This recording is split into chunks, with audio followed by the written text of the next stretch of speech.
Let's talk about managing expectations. I'm going to use a few stories outside of Bioware games because I think they're a bit more educational. When you are talking about your game, yourself, really anything where the thing doesn't exist, you're always in this sort of push and pull between trying to get people excited about this potential thing or about you in the case of a job interview, for example, and managing expectations so that the person or people or group doesn't expect more than is realistic from the product or from you. It can be tempting to promise the world to agree to anything that is asked in order to get people excited. And that can work. On the flip side, I'm a big believer in under promise and over deliver because it means you're never caught in a lie. But how does under promise over deliver work when the people you are talking to are used to everyone over-promising and under-delivering? In fact, maybe they're even automatically, even subconsciously, adjusting down every single promise because everyone else they're interacting with on a day-to-day basis is making such wild claims that they know they have to take anything you say and divide it by 2 to get even close to reality. If you're going into that situation, playing it straight, then you are potentially in a big problematic place. At least if you don't have an established reputation of being more of a straight shooter than the people around you. If you look at any Peter Molyneaux interview, you can see that he's feeding on the crowd and he's getting more and more excited and he's just making things up in order to feed into that excitement and build it up even further. But then when the game comes out, it ends up being a disappointment. But interestingly, as Peter Molyneaux's career went on, people started to adjust to his style. And they knew that when he was talking in a press conference and showing off something he just made up, that they needed to hold on and make sure that this was actually something real. So in the long term, it didn't actually really hurt him very much. You're sort of trying to balance a little bit of overpromising with the disappointment that will result. When you look at a game like No Man's Sky, you can see that this kind of got away from them. They were setting expectations higher than could realistically be delivered. And I think that happened because what happened with No Man's Sky is it's an indie game, but it's an indie game that got AAA spotlight from Sony. So what would normally be par for the course from the perspective of an indie studio promising things beyond their reach, maybe even believing that they were going to deliver it, turned into missed expectations because you went from tens of thousands or hundreds of thousands of people paying attention to your little indie studio, people who are used to sifting through exaggeration from thousands of different game companies just trying desperately for a tiny bit of attention, to millions of people paying attention to your indie studio and basically treating you as if you were a AAA title, which of course you weren't. So then when the game came out and what had been shown didn't seem to match what was in the game, or you said there was going to be multiplayer and that was not true, then there was a huge backlash. To their credit, No Man's Sky has spent a lot of time and a lot of money trying to rectify this situation. And probably it's worked out for them in the end because that overly hyped expectation led to greater sales that gave them the opportunity to fix and repair their reputation. But that's not always going to be the case. Sometimes expectations are misaligned, sales will fall off right away, and you're going to be left just with the damage to your reputation. And that's really the lottery ticket of over-promising and under-delivering. If you can cross some unseeable, unknowable threshold, then you have the potential of selling well enough to be given the opportunity to fix your mistakes. If you are Battlefield 4 or No Man's Sky or games that cross into territory where they are essentially too big to fail, then you can kind of get away with it once at least. But if you are just a little bit less successful, then you get into Mass Effect Andromeda territory where you don't get a second chance. You don't get the opportunity to fix your mistakes because the damage is already done. People who were waiting to buy the game don't buy it at all. Sales fall off really quickly and there's no second chance. Something that I would consider almost a master class in managing expectations is the pre-launch of Destiny when they're interacting with their fans. Destiny showed a few things, but they were really vague in terms of what the game was. The only thing that they were super clear about was that this is not an MMO. And so when you got Destiny at launch, was it what you expected? Chances are it wasn't what you were expected. But Bungie had been so vague in actually establishing what it was that any expectation that it missed were expectations that you created for yourselves, not expectations that they had set. And at the end of the day, based upon the nomenclature that it exists in a pre-Destiny world, it really kind of is an MMO. But by saying this is not an MMO, they also managed expectations in terms of what you would get from the perspective of an MMO, in terms of mob sizes, in terms of number of people playing at once. And so what Bungie managed to do masterfully was allow expectation to grow, allow excitement to grow, but to grow in a way where any person whose expectations were not met could draw back to themselves and say, well, they never said it was going to be this thing I've decided it is. In fact, it's everything they said it would be because they didn't say very much. So if you can figure out how to do that, if you can figure out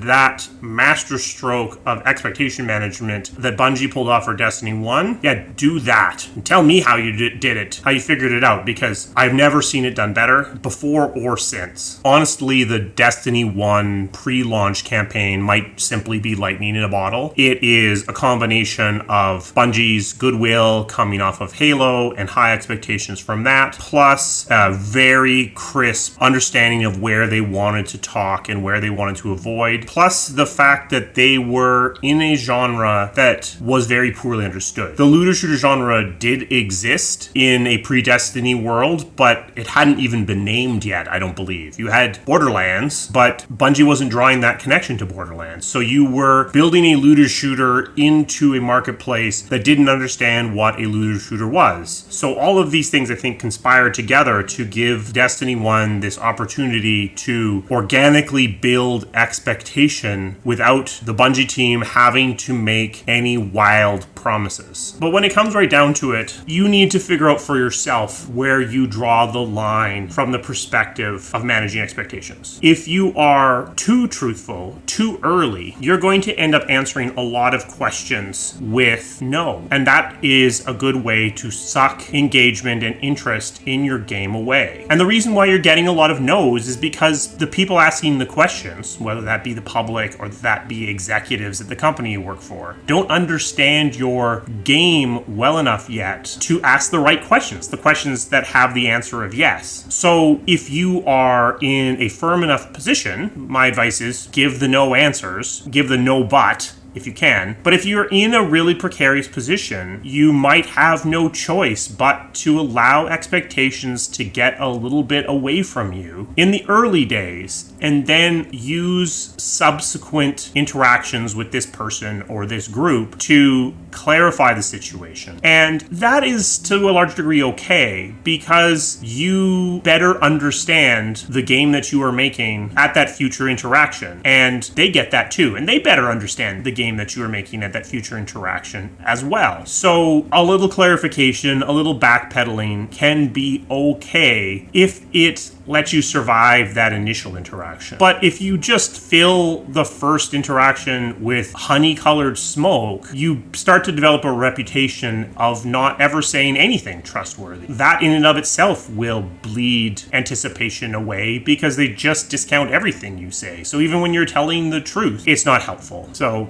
don't be the boy who cried wolf, but you also do still need people to be excited and engaged. So sometimes you're going to have to stretch push the truth at least a little bit to keep the conversation going. Okay, yikes, it kind of sounds like I'm saying tell any lie, say anything to survive in the marketplace or in the boardroom meeting. That's not what I'm saying. Let me see if I can be a little bit more clear. Early in your development, when people don't really understand your game very well, you're going to get a lot of questions that are off target. And so they're going to ask you, can I dig a hole, or can I shoot seagulls in your first-person shooter? And the answer to these questions is no. And no's are inherently disengaging in the conversation. But you shouldn't just say yes. What you should do instead is try to deflect away from these questions. Try to bring clarity to the conversation, bring the conversation around to places where you can give more yes answers. Or even better, spin a story about the features in your game that do exist, that will exist, and allow their imagination to grab onto that story as opposed to these misdirected imaginations about shooting seagulls or digging holes in the forest. It's a trick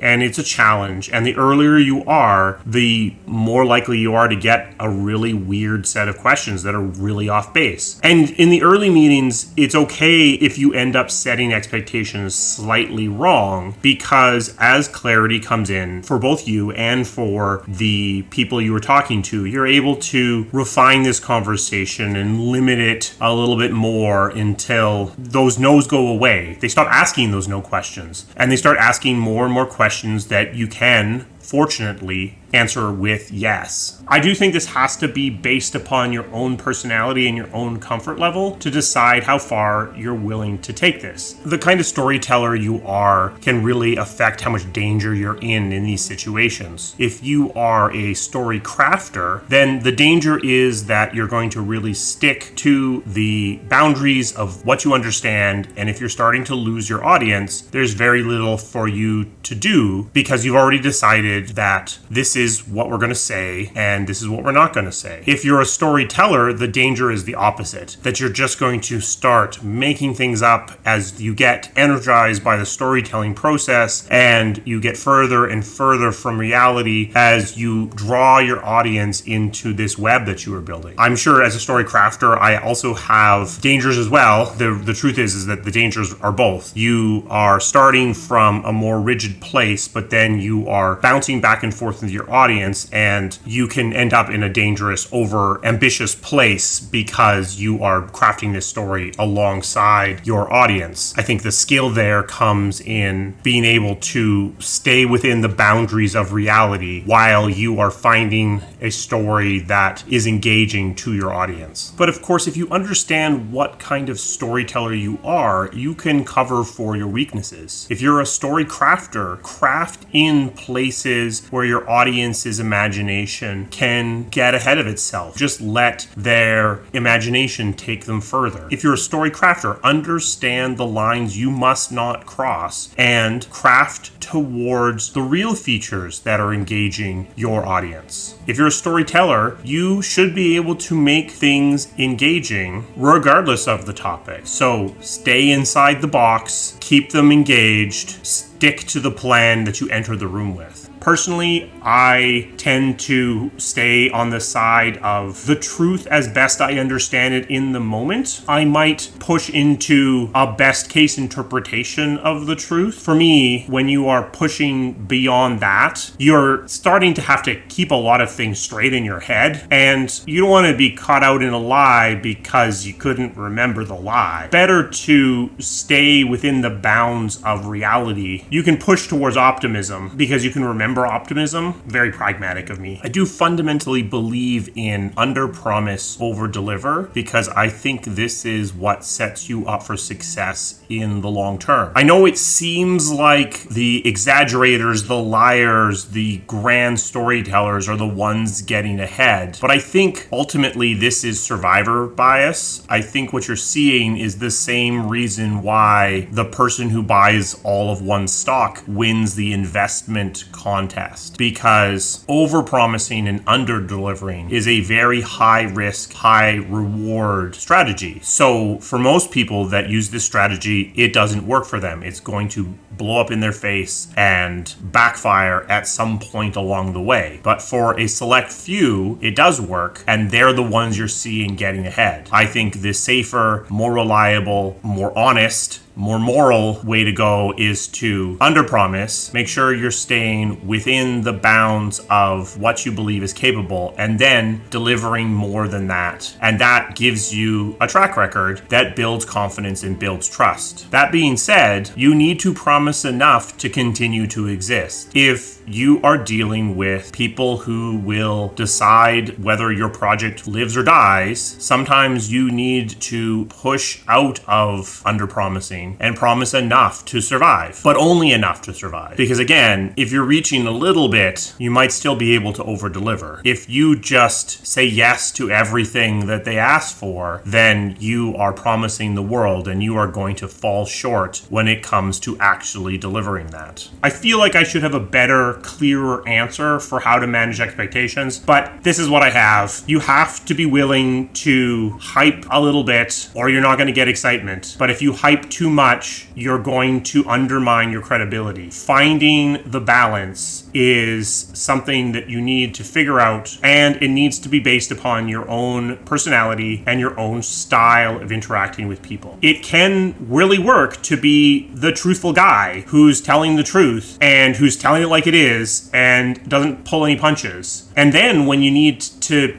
push a little bit more optimistic than normal, people are gonna go for that because they know you're such a straight shooter all the other times. On the other hand, if you're always selling at 11, you kind of have no choice but to stay at 11 all the time, because anything less than 11 is going to sound really different. Then that could be useful as well. If you really need someone to understand that things are tough, going from your normal super optimistic 11 down to a 7 is going to get attention, because they're going to think, wow, things must be really bad. You're only somewhat optimistic, not incredibly optimistic. I guess there it is. There is my piece of advice, is be consistent with something that is comfortable for you to do, and then use things that are different than your consistent level to grab attention and get what you need, either by being more enthusiastic than normal or by being more dour and more concerned than normal. Hopefully you found this interesting. This has been a video on my list for a while,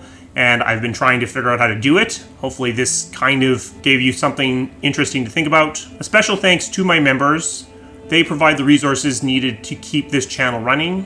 If you are interested in becoming a member, there is a link down in the description. If you did find this video interesting, give it a thumbs up so the YouTube knows that it's awesome. Share it with someone else you think might find it useful. I will see you again soon.